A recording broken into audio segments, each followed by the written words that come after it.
Breast discharge महिलाओं में उनके स्तनों से डिस्चार्ज होना, कभी कभी वाटरी डिस्चार्ज होना, कभी कभी येलोइश या ग्रीनिश डिस्चार्ज होना, कभी कभी मिल्किश वाइटिश डिस्चार्ज होना और कभी कभी तो ब्लड की तरह या ब्राउन कलर का डिस्चार्ज होना।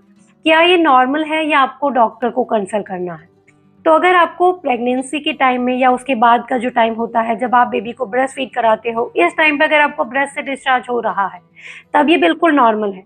लेकिन अगर आपको ब्रेस्ट से डिस्चार्ज हो रहा है, किसी भी तरह का डिस्चार्ज हो रहा है, लेकिन ये आपका प्रेगनेंसी का और ब्रेस्ट फीडिंग का टाइम नहीं है और अगर आपको डिस्चार्ज हो रहा है तो ये एबनॉर्मल है और आपको डॉक्टर को कंसल्ट करना है।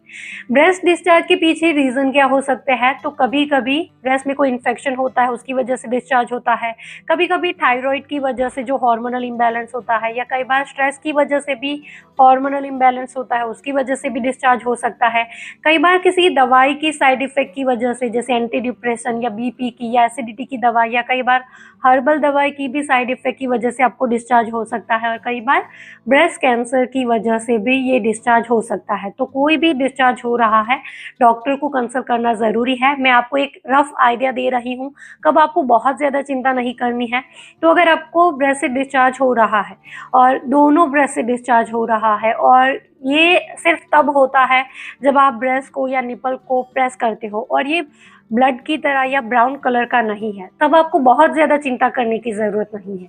हाँ, डॉक्टर को तो कंसल्ट करना है, लेकिन बहुत ज़्यादा डेंजरस नहीं है।